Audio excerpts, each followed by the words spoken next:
Hello friends, welcome back to my channel. Here is legal adviser. आज आप लोगों के लिए एक नई वीडियो लेकर आया हूँ आईपीसी पर, यानी इंडियन पीनल कोड। आज इस वीडियो में मैं कवर करूँगा इंडियन पीनल कोड का थोड़ा सा बेसिक एंड पूरा उसका चैप्टर 1। मतलब आज आपका इंट्रोडक्शन पार्ट और चैप्टर 1 पार्ट पूरा आईपीसी का ख़त्म हो जाएगा इस वीडियो के थ्रू। ठीक है, so let's start it. Indian penal code basic इसका ये है कि नॉर्मली ड्राफ्ट की गई थी first Indian law commission under the leadership of mister Macaulay. ये मतलब जो हमारा इंडिया का फर्स्ट लॉ कमीशन बना था वो जिस टाइम ब्रिटिश इंडिया था, हमारी कंट्री में ब्रिटिश रूल था, तो मिस्टर मैक्यूले के अंडर लीडरशिप में ये ड्राफ्ट हुआ था हमारा। लेजिस्लेचर में ये पास आउट हो चुका था 6 अक्टूबर 1860 में। फाइनली ये अपनी वर्किंग के अंदर आ चुका था। ये हमारे इंडिया का इंडियन पीनल कोड, इसका नाम इंडियन पीनल कोड से तो वैसे डायरेक्टली क्लियर हो गया कि that is related to India. ठीक है, is an official criminal code of India, कि मतलब जो भी कोई अगर कोई गुनाह करता है तो आईपीसी के तहत उसे सज़ा दी जाएगी। अच्छा, अब यहाँ पे मतलब समझते हैं आईपीसी वर्ड्स, इन तीन कोड का मतलब क्या है। इंडियन पीनल कोड, पीनल का मतलब है relating to the punishment of offenders under the legal system. ये मतलब ऑफेंडर्स का मतलब पहले समझिए, यहाँ पे मेन ऑफेंडर्स का मतलब समझना। ऑफेंडर का मतलब ये है कि जिस किसी ने वो गुनाह किया है। ऑफेंडर्स का मतलब है जिसने कोई गुनाह किया है और उसे सज़ा दी जानी है। किस चीज़ के अंदर दी जानी है वो पीनल वर्ड बताता है कि relating to the punishment of offenders under the legal system. ठीक है, कोड का मतलब होता है जो legislation laws apply to a particular area, मतलब वो कौन से लॉज हैं, हमारी कौन सी धाराएं हैं उस पर्टिकुलर एरिया पे डिपेंड करती हैं। जैसे हमने सब सेक्शंस में बांट रखा है, 354, 302 for murder, 354 for rape etcetera, 376 and other etcetera. Then Indian penal code, the laws apply in India, जिसका पूरा एक सार निकल के आता है इन तीनों शब्द का।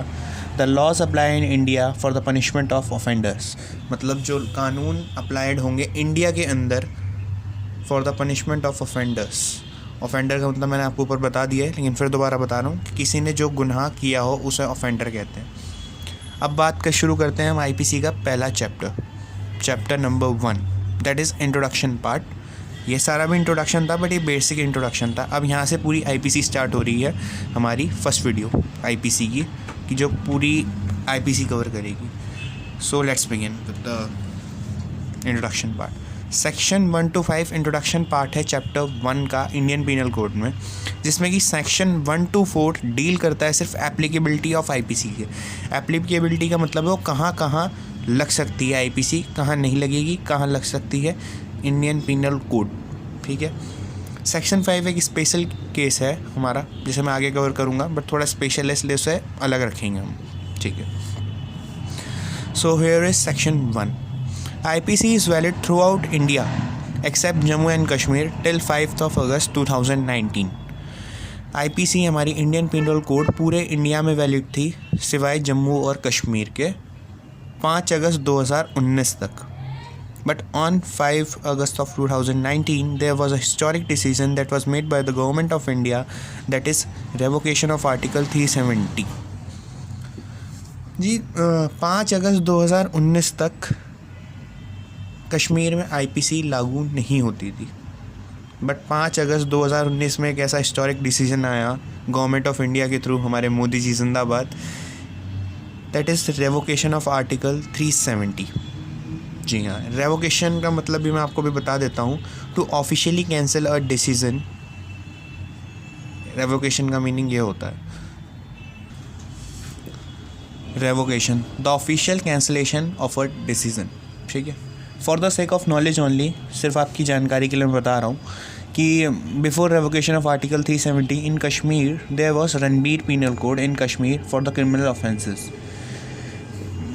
जो पीछे मैंने आपको बताया वो ये था कि रेवोकेशन के बाद क्या हुआ, रेवोकेशन के बाद वहाँ आईपीसी स्टार्ट हुई है, लेकिन ये है कि रेवोकेशन के पहले वहाँ क्या चल रहा था। Before revocation of article 370 Kashmir में चलता था रणबीर पीनल कोड उनके क्रिमिनल ऑफेंसेस के लिए। रणबीर वहाँ कोई राजा थे, तो कश्मीर के मुद्दे को लेके वहाँ एक अलग से आरपीसी चलती थी, बट जैसे ही आर्टिकल 370 हटाया तो वहाँ पे भी इंडियन पीनल कोड चालू होने लग गई।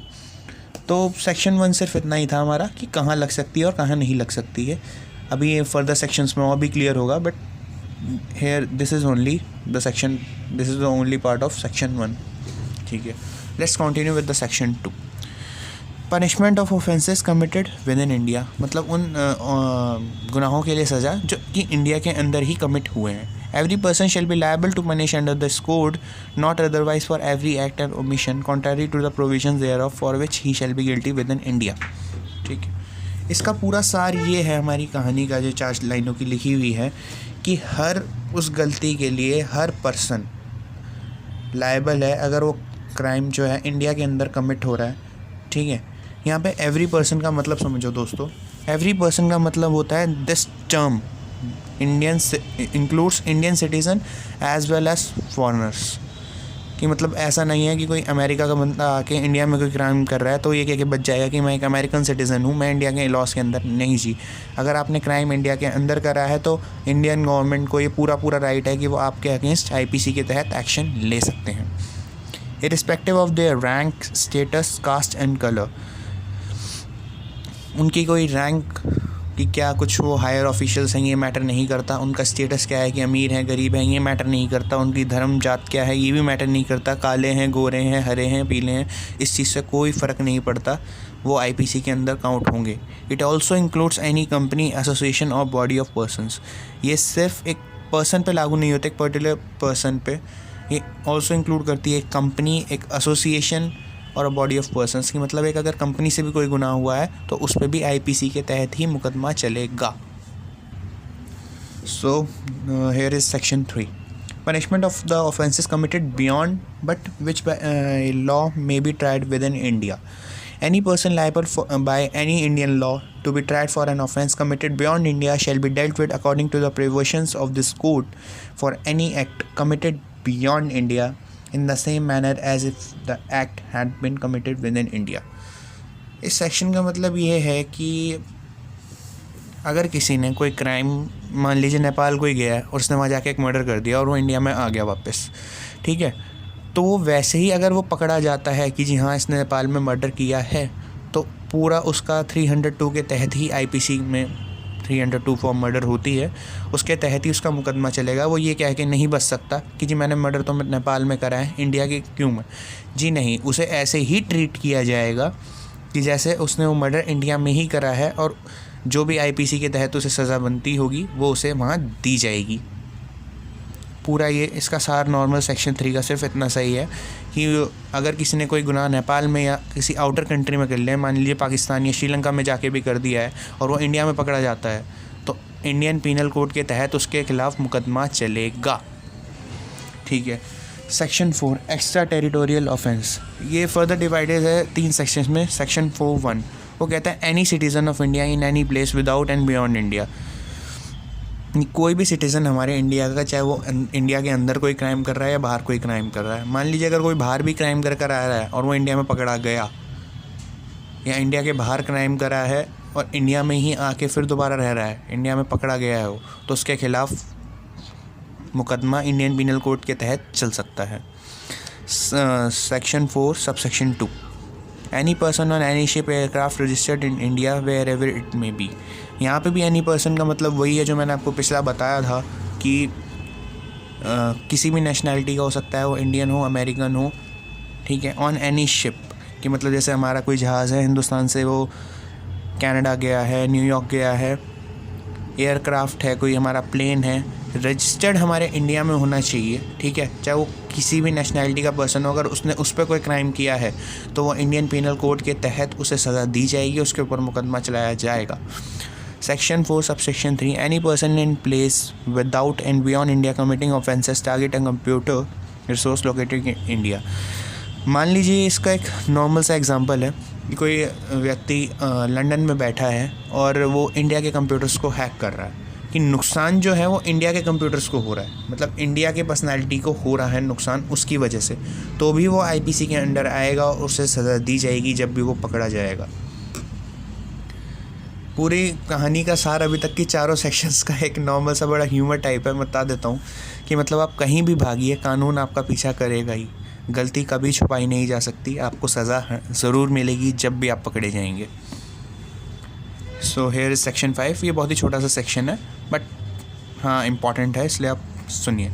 Certain laws not to be affected by this act, nothing in this act shall be affect the provisions of any act for punishing mutiny and desertion of officers, soldiers, sailors or airmen in the service of the government of India or the provision of any special law or local law।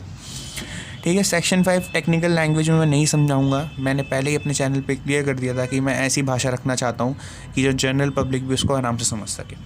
Technicals के लिए मैं अलग से एक नई video बना दूंगा, but फ़िलहाल अभी जो नॉर्मल पब्लिक के हिसाब से वो आप सुनिए कि इस एक्ट के अंतर्गत कुछ भी मायने नहीं रखता है आर्मी वाले हमारे सोल्जर्स, एयरमैन, सर्विसर जो कि गवर्नमेंट ऑफ इंडिया की एम्प्लॉयमेंट में हैं, कि उनके अंडर चल रहे हैं, तो उनके ऊपर हमारे देश का कानून जल्दी से लागू नहीं होता। उनके अलग अपने स्पेशल लॉज होते हैं। जैसे आर्मी है, उनका एक अपना अलग लॉ है, इंडियन एयर फोर्स है, नेवी है, उनके अपने अलग लॉज है। वो उस लॉज के तहत काम करते हैं, उन पे इंडिया का कानून लागू जल्दी से नहीं होता। स्पेशल केस की बात है या कोई भी अलग से स्पेशल लॉ वो उन पर काम नहीं करेगा। सिर्फ इतना ही है सेक्शन 5। अब बाकी मैं कुछ जनरल बात आप लोगों से करना चाहूँगा। ये पूरी वीडियो थी चैप्टर 1 की। ये आज आईपीसी का चैप्टर नंबर 1 ख़त्म हो चुका है मेरी साइड से। आप लोग धीरे धीरे अपना बेयर एक्ट पढ़िए, पूरी आपको यही कहानी मिलेगी वहाँ पर भी अगर आप इसे पढ़ेंगे। पूरा बेयर एक्ट से ही मैंने ट्राइड अप किया है। अगर आप चाहेंगे तो मैं इसकी PDF की एक नोट कॉपी बना के भी मतलब यूट्यूब चैनल के नीचे डाल दूँगा, आप लोगों के लिए हेल्प हो जाएगी। प्रॉपर हैंडमेड नोट्स हैं ये और बहुत ही सिंपल लैंग्वेज में लिखे हुए हैं। LLB स्टूडेंट्स के लिए बहुत फ़ायदेमंद है, नॉर्मल कोई भी इन्हें समझ सकता है बहुत आसानी से। सो जल्दी मिलेंगे दूसरी वीडियो में। Please like, comment and share my channel. Thank you.